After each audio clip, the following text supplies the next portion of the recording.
Le bel Lucharinov qui ne pourra pas refuser. J'aime bien soigner la mise en scène. Ce que l'on fait dans sa vie résonne dans l'éternité. Vous vous ferez fusiller! Je crois pas, non. Plutôt engueuler, mais je commence à avoir l'habitude.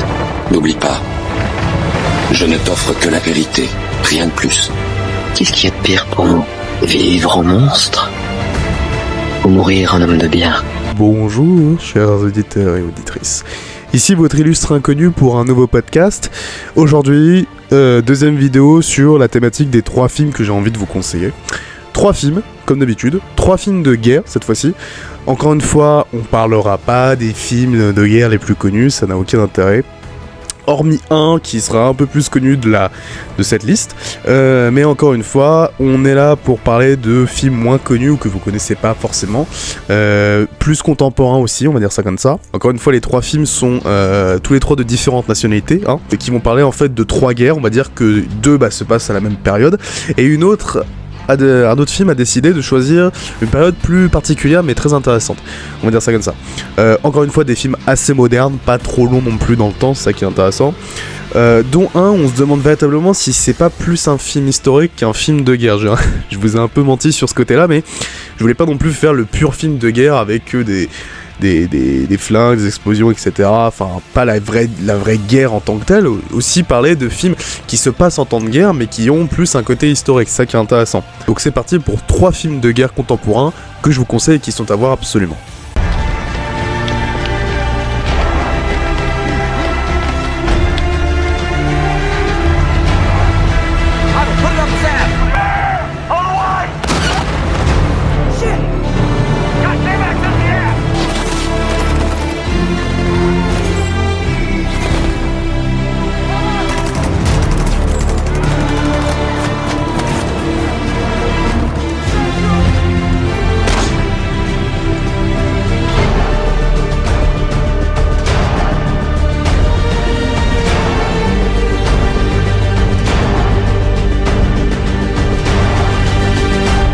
Et le premier film de cette sélection, le plus récent de la liste, il s'agit de... On peut encore se battre! On peut encore se battre! Tirez! Fury, réalisé par David Ayer. Alors, autant commencer par celui-ci, ce qui est déjà le plus intéressant, on va dire ça comme ça. Fury, vous le connaissez, ça reste quand même un film assez connu de guerre, un des films les plus récents. Avec Brad Pitt, avec Shia LaBeouf, John Berthold, Michael Peña et comment il s'appelle le dernier acteur là qui joue dans Percy Jackson, Logan Lerman, voilà, j'ai retrouvé son nom. Donc oui, j'ai décidé de commencer par parler de ce film, car déjà c'est le plus simple d'accès, vous allez voir, hein, c'est vraiment un pur film de guerre comme on en a fait énormément. C'est pas non plus le film le plus intéressant, j'ai envie de vous dire, quand je vais parler de cette liste. Donc je vous fais rapide, nous sommes en avril 1945, nous sommes en Allemagne, nous suivons une équipe américaine de soldats américains d'un tank Sherman qui est dirigé par le sergent Wardadier, qui est interprété par Brad Pitt, qui auront pour but de combattre sur l'ouest allemand, en char, en tank, etc. pour éliminer les derniers ennemis ou les derniers soldats allemands qui restent encore en vie en avril 1945. Alors à première vue, on pourrait se dire que c'est un film des plus classiques, j'ai envie de vous dire, comme il y en a tant eu. Mais là où le film de David Ayer, peut-être qu'on reparlera de David Ayer parce que c'est aussi un cas à part, ce mec, il a réussi à briller avec ce film, c'est que on va dire que le film sort un peu du film de guerre, on va dire classique. Vous avez quand même passé un très bon moment, mais c'est loin d'être le meilleur film de guerre, mais il m'a assez marqué pour pas tant de raisons que ça, mais je trouve que c'est justement le fait que le film soit extrêmement bien fait et extrêmement réaliste. Déjà qu'il n'y a pas énormément de films de guerre qui sortent, et en plus quand on en a qui sont vraiment de très très bonne facture comme ce Fury, c'est toujours intéressant. En fait, la force de David Ayer avec ce film, c'est de nous rentrer pleinement dans un groupe de soldats. Alors là aussi, dans les films de guerre, c'est pas étonnant de rentrer dans des groupes. Il y avait le soldat Ryan, il y avait Apocalypse Now, il y avait Platoon, voilà. Mais je trouve que ici, c'est vraiment un groupe où tu t'attaches pleinement de ce groupe, de ces espèces d'hommes, de soldats qui sont assez torturés, assez dépressifs, comme on marre de cette guerre, totalement en fait.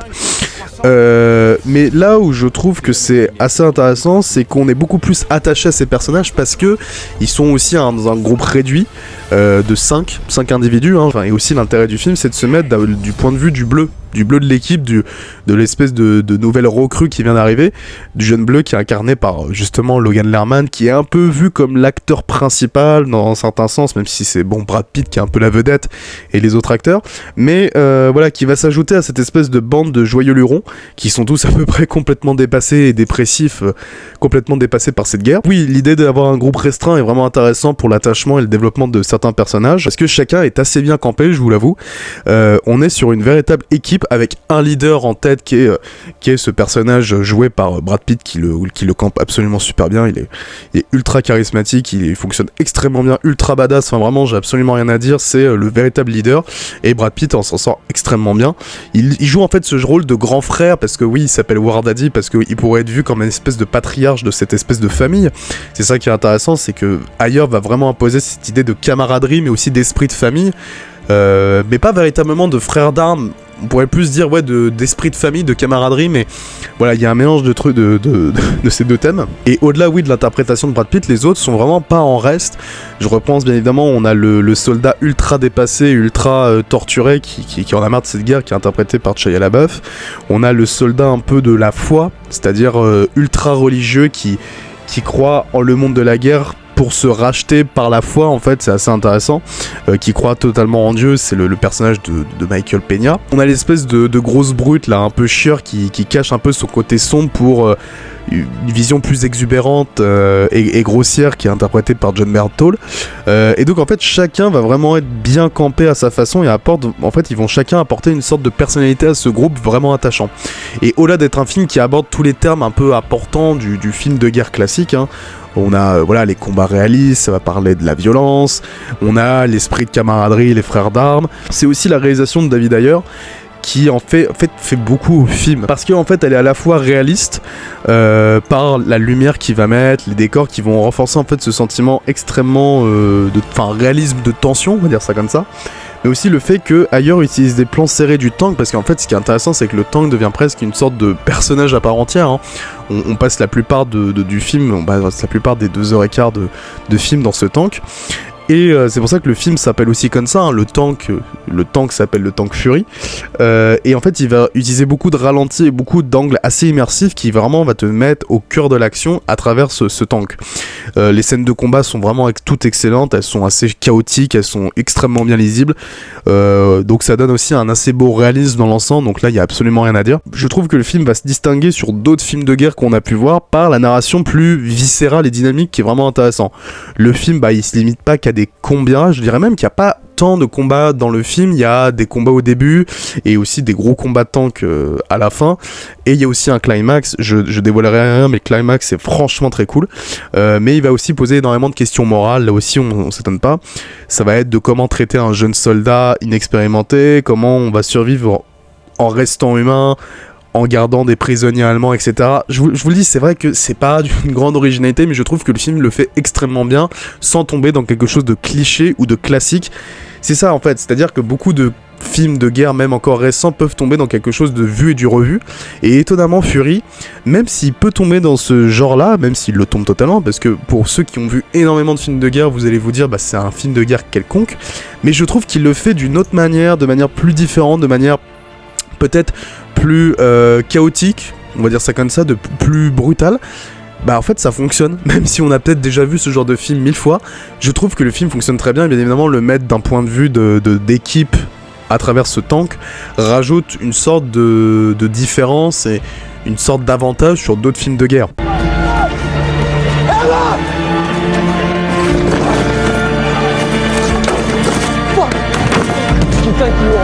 Jesus Christ!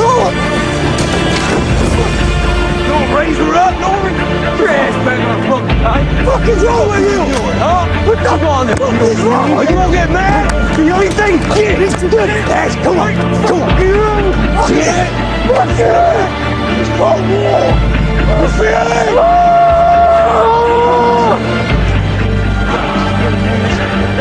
Fucking time! I fucking think you are!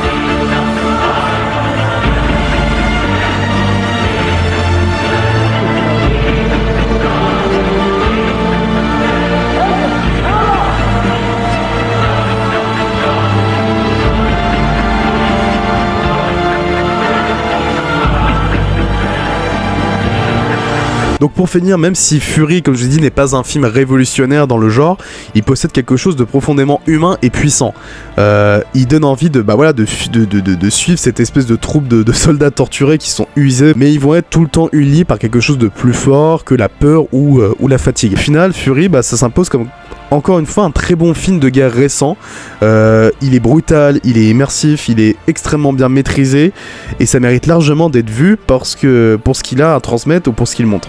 Alors oui, c'est pas le meilleur film de guerre en effet, mais c'est récemment un des films de guerre encore récents. Bon, le film a quand même plus de 10 ans, mais je trouve que c'est encore un des films de guerre récents les mieux réalisés et les plus frontales. Il y a longtemps de ça, j'ai promis à mon équipage de les ramener en un seul morceau. Deuxième film de cette sélection, et là on reste sur la même période de guerre, sauf que on est sur la même période de guerre et même la même année, en avril 45, sauf que cette fois-ci le point de vue est à l'opposé total. Il s'agit du film Es kann jeden Tag und jede Stunde mit uns zu Ende sein. Der Führer selbst hat jeden Glauben an einen glücklichen Ausgang verloren. Deine Schwester. Versuchen Sie noch rauszukommen. Versprechen Sie es mir. Das Volk hat dieses Schicksal selbst gewählt. Jetzt wird Ihnen eben das Hälschen durchgeschnitten. Sie wird das saufen in ihrem eigenen Blut!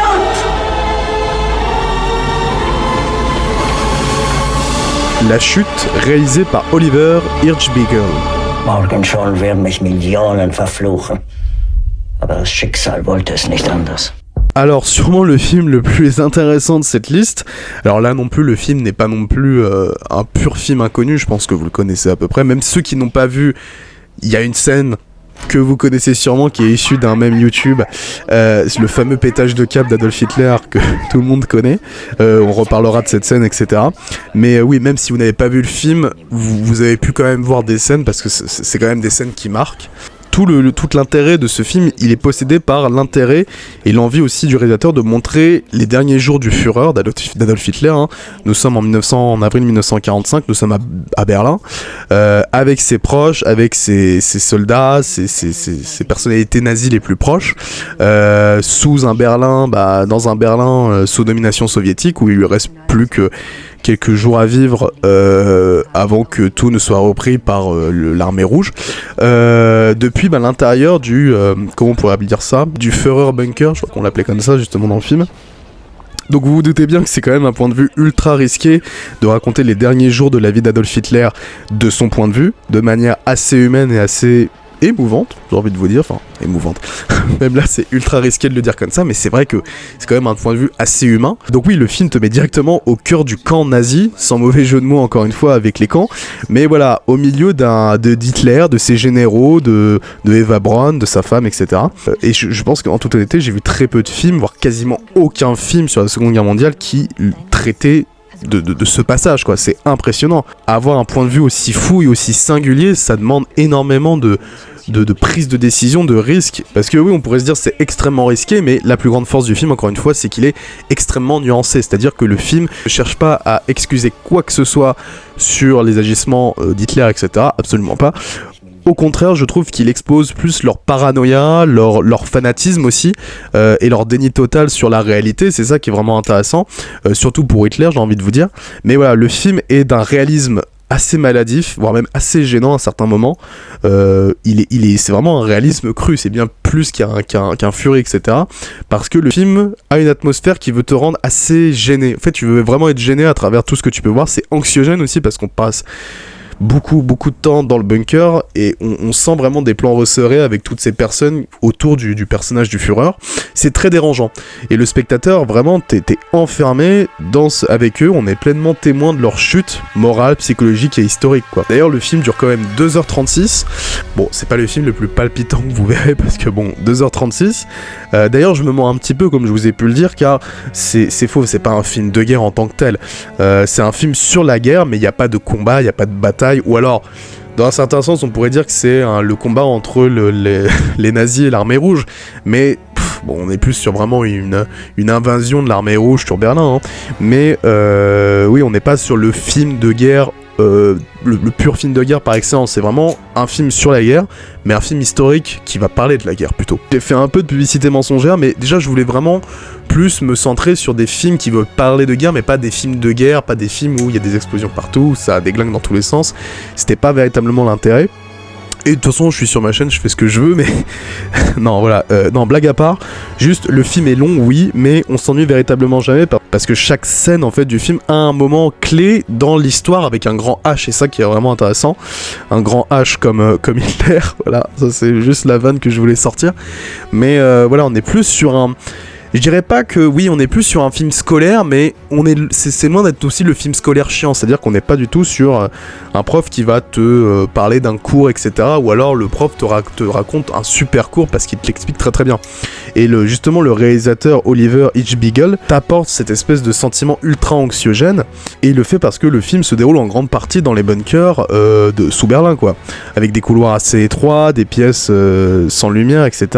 Il y a vraiment un climat de peur en permanence, et tu les ressens par cette paranoïa et cette peur d'à peu près tous les personnages qui vont traverser, qui vont être autour du Führer, donc c'est vraiment intéressant. Ce qu'on peut dire, c'est que c'est un film radical sur à peu près tous les points, qui ne cherche absolument pas à adoucir quoi que ce soit, hein. Pas de héroïsme, pas de musique, pas de moments délicats, c'est vraiment un pur film européen, avec une vision européenne et unique, hein. On n'est pas du tout sur quelque chose d'hollywoodien, c'est deux films complètement différents entre Fury et La Chute, et tout ça va être narré par des incroyables interprétations d'à peu près tous les comédiens. Bruno Ganz, le premier. Bon, vous pouvez peut-être connaître un peu Bruno Ganz parce qu'il avait joué dans Les Ailes du Désir.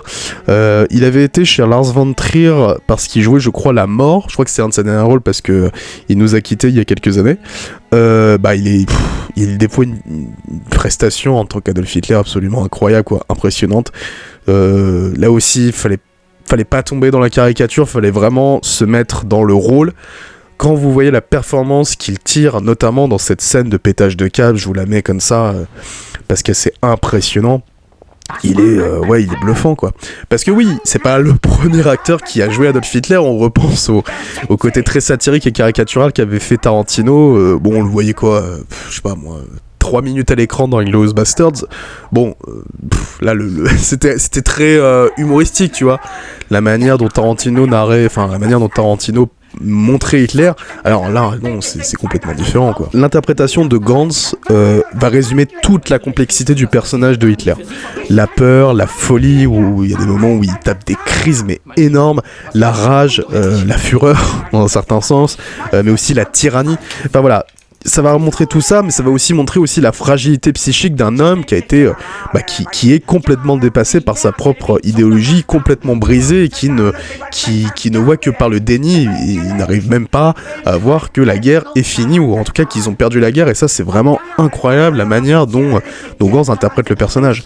Et tous les autres acteurs sont absolument extraordinaires. Je repense à un acteur qu'on voit souvent, qui aime bien faire des rôles de nazi aussi, Thomas Kretschmann, qui jouait déjà dans Le Pianiste, qui jouait dans King Kong, etc. Là aussi, excellent. Et d'ailleurs, alors moi je suis pas un mec qui va être chiant sur la VF, etc. Mais je vous avoue que ce film, faut le voir impérativement en version originale, en allemand, parce que je pense que c'est la meilleure manière de découvrir le film et de pleinement te faire découvrir dans ce monde, de comprendre les intentions du réalisateur. Je vois pas trop l'intérêt de le regarder en version française. Ça montre aussi toute l'authenticité du film. Je trouve que c'est vraiment intéressant. Donc pour moi, un film à voir absolument en version originale. Pour moi, La Chute, c'est un film à voir impérativement, surtout si vous êtes fan d'histoire. Je pense que beaucoup ont déjà vu le film, mais vraiment, c'est un film à voir impérativement. J'ai toujours voulu voir le film, je l'ai découvert il y a 1 ou 2 ans. J'ai été sur le cul de voir cette précision historique et cette manière de raconter les derniers jours du Führer. Je ne m'attendais absolument pas à voir un film aussi bouleversant et impressionnant. C'est un film à voir impérativement pour comprendre ce qu'était Hitler et de comprendre la fin de la guerre, mais vu d'un point de vue assez différent et peut-être aussi assez risqué. Ont payé. Cette infamie, ils me la paieront de leur propre sang. Je veux qu'ils crèvent, qu'on les saigne à blanc comme des porcs. Enfin, le dernier film de cette sélection, alors là on passe complètement à autre chose, hein. Là c'est 20 ans après la Seconde Guerre mondiale. Il s'agit de... Quoi que tu fasses, tu as perdu d'avance. Vous venez d'arriver, lieutenant. Vous verrez, vous changerez. Comme nous tous. Je crois pas, non.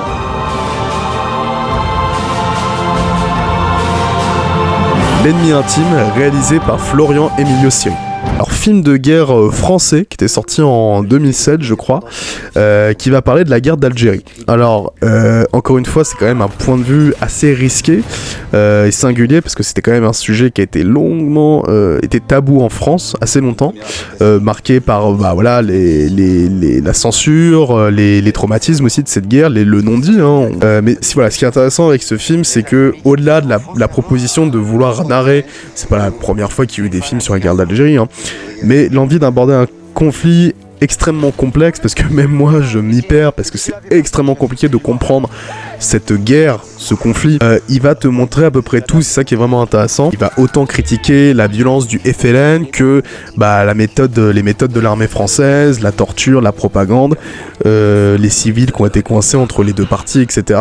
C'est un film assez courageux, j'ai envie de vous dire, assez frontal aussi, qui va en fait refuser, encore une fois, et c'est ça toute la force du film, ça va refuser toute forme de simplicité.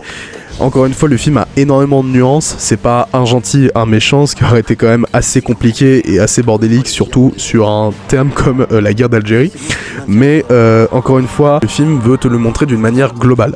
Il montre une guerre sale, une guerre asymétrique, psychologique aussi, on va dire ça comme ça. Il n'y a pas de héros, il y a seulement juste des humains qui sont broyés en fait par un conflit qui semble impossible quoi, ou impossible à se conclure. Comme justement j'ai pu le dire pour La Chute, ici le film est constamment traversé par une atmosphère de paranoïa, de peur et d'incertitude, et encore une fois les soldats français ici ne savent jamais qui est véritablement l'ennemi. Et d'ailleurs c'est drôle parce que là aussi on change complètement de la vision que pouvait avoir le réalisateur allemand sur La Chute. Ici tu sens que la réalisation de comment on pourrait dire ça, de Florian Emilio Siri, elle est beaucoup plus influencée par une influence un peu américaine, style Platoon, style La Chute du Faucon Noir, La Ligne Rouge, etc. On va retrouver des combats rapprochés, une caméra qui va suivre les soldats de plus près aussi. Il y a une tension sonore qui est permanente comme beaucoup de films de guerre, et voilà, une violence un peu plus sèche, un peu plus documentaliste. J'ai envie de vous dire que c'est peut-être le véritable film de guerre de cette sélection, parce que Fury, on reste quand même assez prisonnier du tank de ce groupe de soldats, et La Chute, encore une fois on est assez prisonnier du bunker avec Hitler et ses soldats quoi. Mais en fait le film va alterner entre les moments d'action assez brutales et les moments de silence un peu plus lourds, ce qui donne en fait une expérience encore une fois assez immersive et nerveuse et encore une fois profondément réaliste. Et pour un film français c'est assez impressionnant de voir le travail au niveau de la réalisation, des plans et des scènes de combat, mais les scènes de guerre qui sont vraiment impressionnantes quoi. Et c'est pareil quand j'ai envie de vous parler de la prestation des acteurs principaux quoi, que ce soit Benoît Magimel qui joue cette espèce de lieutenant idéaliste rigoureux mais qui s'efforce peu à peu face à l'horreur de la guerre. Il est vraiment exceptionnel. Pourtant je suis pas un grand fan de Benoît Magimel, mais je trouve qu'il est vraiment bouleversant. Et l'autre grande force c'est Albert Dupontel. Alors là par contre c'est vraiment un mec que j'adore, Dupontel, qui lui va avoir ce côté un peu plus brutal, un peu plus fataliste. C'est un personnage assez presque traumatisé. Il va avoir aussi son rapport avec la violence, etc., qui est assez ambigu.